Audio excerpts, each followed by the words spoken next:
接下来赶快看到，尤其在中东地区这边战事是一触即发了。纳坦雅胡这一回逼川普要点头要开战，伊朗则是飞弹全国已经准备好了齐射了。另外一方面，他们又有大陆的武器来做撑腰，当中包括了有歼20吗？红旗9进场，中东战火还压得住吗？今天会一起的来做关心。这是来自于最新消息 ，NBC 美国的媒体透露的。他说，以色列总理纳坦雅胡12月29号的时候已经预估了他会访问海湖庄园，和美国总统川普他们会一起讨论，接下来他们希望能够再度的对伊朗来发动军事上面的打击，原因就是因为他们认为伊朗从12月22号开始就发起了新一轮的这个弹道飞弹的试射，并且在许多大城市不断的试射飞弹。这当中他们提到的地点包括了有德黑兰、伊斯法罕，还有这些马哈巴德等等的大城市进行飞弹的试射。所以以色列官员这样说，他指控伊斯兰革命卫队可能会有眼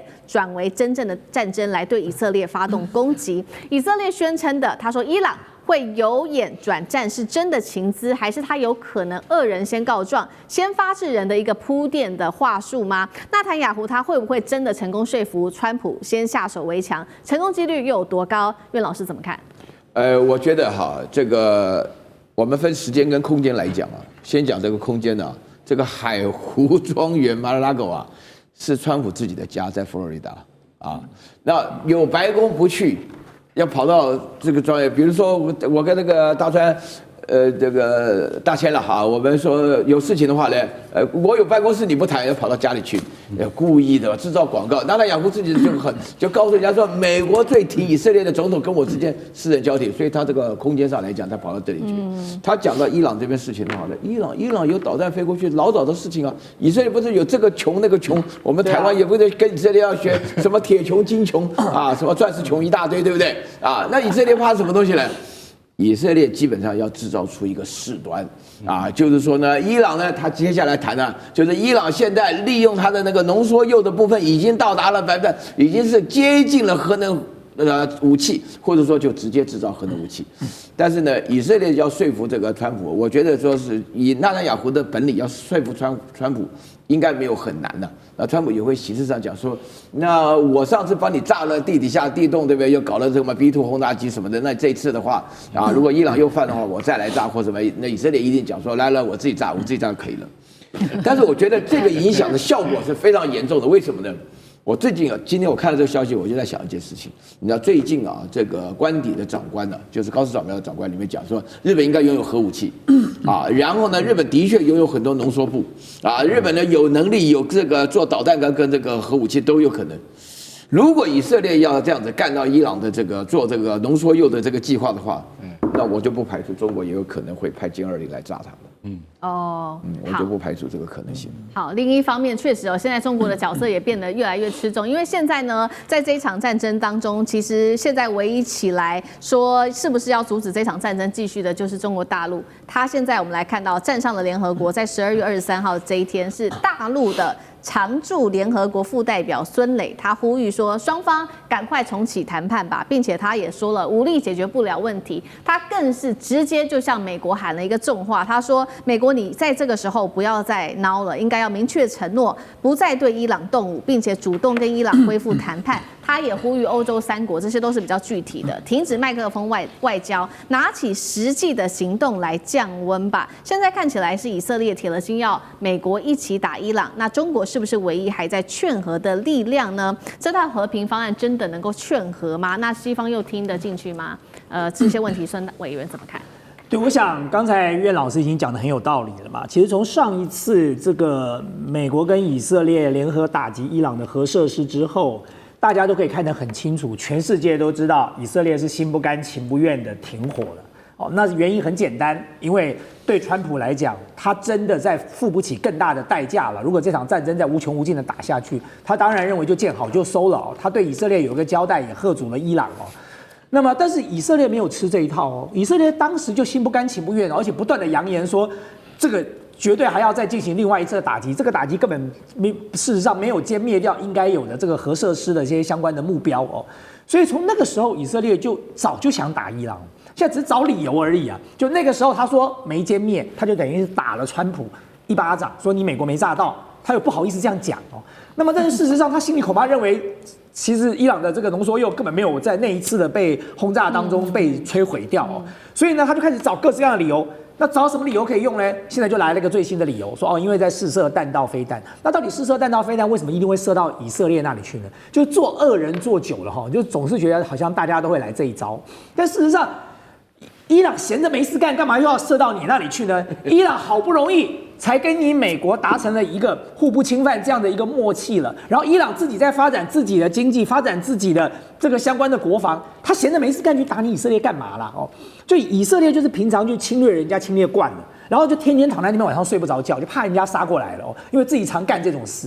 那你说对美国来讲，美国会不会再像上一次这么力挺我是打一个问号。我觉得就像刚才这个苑老师讲的美国可能口头上给他几句鼓励但是你说叫他再派这个B-2轰炸机去轰炸一次，第一那招上次已经玩过了这次不见得会灵了第二，那个伊朗也没有这个睡在那边贪吃等死啊！伊朗自从上一次被修理过之后，他已经在加强他的防空力量了。谁说中国大陆的红旗9不可能把美国的隐形轰炸机打下来的呢？如果不小心被打下来怎么办？那美国脸就丢大了。所以他出兵的话，他要先想一想，他上次的那一招已经演过一遍了，他这次再演一遍吗？大家都已经知道你的这个航道在哪里了，大家都知道你要用哪个地方用加油机来做加油了，要长程飞行接力的来打击我了。以色列又不是傻子，这个伊朗又不是傻子，他当然做好准备了嘛。那所以我觉得对中国大陆来讲，当然在联合国发言是有其必要的，因为中国大陆在联合国至少代表一个正义的力量。但你说中国大陆来劝和，我觉得很难的原因是因为美国跟以色列就不会买单啊。中国大陆跟以色列两个已经很不 like 了，彼此之间的关系已经不怎么样了那你说中国大陆去劝和，美国跟以色列会买单吗？我觉得很难。但是现在中国大陆在做什么呢？我觉得这就是美国当初一，中国就当15嘛，很简单啊。你美国不断的在台湾增加台湾的这个军事力量，那我中国大陆也想办法卖一点给伊朗，这有什么关系呢？这很公道吧？大家都在做这个军售生意啊，你可以卖，难道我不能卖吗？所以你要卖多少给台湾，我也想办法卖多少给你的敌人，就这么简单嘛。所以你看，不管是以色列，不管是委内瑞拉，都是一样的他们大幅度的跟伊朗跟这个中国大陆跟俄罗斯去做军事采购，就是因为这个原因啊。那么当然，我觉得像刚才这个苑老师讲的另外一个非常重要的重点就是说，如果今天真的这么干了，他的确给北京政府一个很好的理由，就是你高市有种就不要来给我搞核子武器，你搞了，反正你美国跟以色列演过一次嘛，对不对？你们演过一次了，那这次换我来，那你也不要在那边啰嗦了。是，确实如说委员说的现在以色列之所以这么怕伊朗，也是担心他随时打过来，就是因为现在以色列看到伊朗整体呢在军事上面，尤其是军力上面的变化，已经远远超过当时记得吗？今年6月他们双方打的这个以12日战争的水准了。那我们来看到伊朗最近有什么样比较具体的军力上面的变化？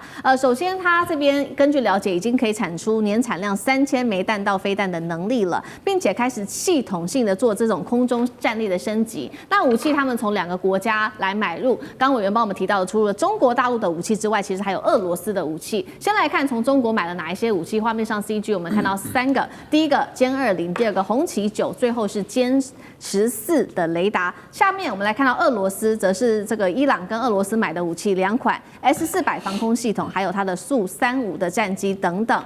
那所以中俄现在援助伊朗战力提升非常的快，是因此让纳坦雅胡紧张了，坐不住了吗？所以他这时候要先出手。哪一款武器现在看起来是以色列最担心、最害怕的？干哥怎么看？其实刚才大千讲的完全正确。